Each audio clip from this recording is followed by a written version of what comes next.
கர்த்தருடைய பரிசுத்த நாமம் மகிமைப்படுவதாக. Today's promise verse is taken from Psalms chapter 50 verse 15. Call on me in the day of trouble. I will deliver you and you will honor me. சங்கீதம் 50 அதிகாரம் 15 வசனம். ஆபத்து காலத்தில் என்னை நோக்கி கூப்பிடு, நான் உன்னை விடுவிப்பேன், நீ என்னை மகிமைப்படுத்துவாய். Do you feel like your life is surrounded by troubles and there is no one who can help you?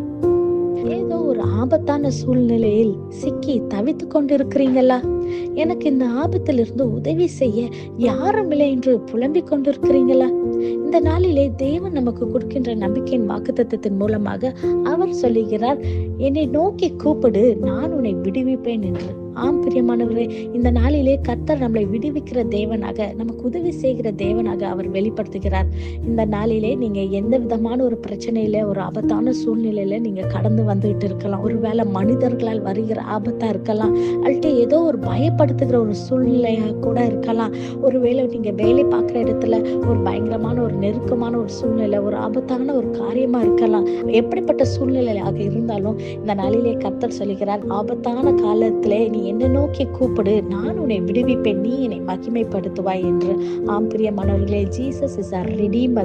இந்த நாளிலே அவர் நம்மளை விடுவிக்கிற தேவனாக, நம்மளை பாதுகாத்து நம்மளை அந்த பிரச்சனையிலிருந்து வெளிக்கொண்டு வருகிற தேவனாக இந்த நாளிலே உங்களுக்கு இந்த அற்புதத்தை கண்டிப்பாக இந்த நாளிலே அவர் செய்ய வல்லவராக இருக்கிறார். நாம் வேதத்திலே பார்க்கிறோம், யோனாவின் வாழ்க்கையில சில காரியங்களை அவருக்கு அனுமதிக்கிறார். மீனின் வயிற்றிலே அவர் 3 நாட்களாக இருந்து மிகுந்த ஒரு கஷ்டமான ஒரு ஆபத்தான சூழ்நிலையில காணப்படுகிறார். அப்பொழுது யோனா கர்த்தரை நோக்கி, என் நெருக்கத்திலே நான் கர்த்தரை நோக்கி கூப்பிட்டேன், அவர் எனக்கு உத்தரவு அருளினார் என்று சொல்லுகிறார்.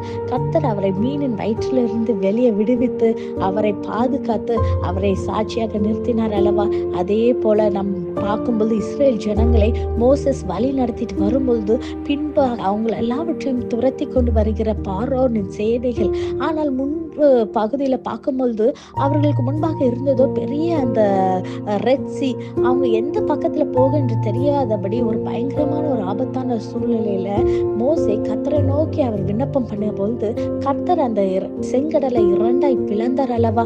அவங்க ரொம்ப சமாதானமாய் அந்த வழியாய் நடந்து கர்த்தருக்கு மகிமைப்படுத்தும்படியாக சாட்சியாக நின்னாங்க. இந்த நாளிலே கர்த்தர் உங்க வாழ்க்கையில, உங்களுடைய சூழ்நிலையில அவர் இந்த காரியங்களை செய்ய வல்லவரா இருக்கிறார். நீங்க கர்த்தரை நோக்கி கூப்பிடும் பொழுது, உங்க ஆபத்தான காரியங்கள்ல நீங்க கர்த்தரை நோக்கி கூப்பிடும் பொழுது நிச்சயமாக அவர் உங்களை விடுவிக்கிற தேவனாக, உங்களை மகிமைப்படுத்துகிற தேவனாக இந்த நாளிலே இந்த காரியத்தை செய்ய அவர் வல்லவரா இருக்கிறார். No matter how overwhelming your troubles seem, remember God is only one call away. When you call upon him, he will deliver you from every danger and your life will become a testimony that glorifies his name. Your distress situation is an invitation for God to display his deliverance. இதை விசுவாசிக்கிறீங்களா? நேசிக்கிற நல்ல தகப்பனே, இந்த காலை வேலைக்கு நமக்கு நன்றி செலுத்துகிறோம் தகப்பனே. அப்பா, நீர் கொடுத்த இந்த வாக்குத்தத்த வசனத்துக்காக நன்றி செலுத்துகிறோம் கர்த்தாவே. அப்பா, இந்த வாக்குத்தத்த வசனத்தை சொல்லி ஜெபிக்கிற ஒவ்வொரு பிள்ளைகளுக்கும் கர்த்தாவே, ஆண்டவரே, அவங்க ஆபத்தான சூழ்நிலைகளை அப்பா உங்களுடைய நாமத்தை நோக்கி கூப்பிடுறபடியால் கர்த்தாவே, அப்பா நீங்க வந்து பிள்ளைகளை விடுவிக்கிற தேவனாக கர்த்தாவே, அப்பா ஒரு சூழ்நிலைகள் எல்லாம் மாறும்படியாக கர்த்தாவே உங்களுடைய நாமத்தை மகிமைப்படுத்துகிற பிள்ளைகளாக உண்மை கனத்து உமக்கு கனம் கொண்டுட்டு வருகிற பாத்திரமாக நீர் மாத்த போகிறதுக்காக நன்றி செலுத்துகிறோம் கர்த்தாவே. எல்லா துதி கனம் மகிமை ஒருவருக்கே செலுத்துகிறோம். இயேசுவின் மூலம் ஜெபிக்கிறோம். ஜெபம் கேட்டபடியால் ஆமென். God bless you.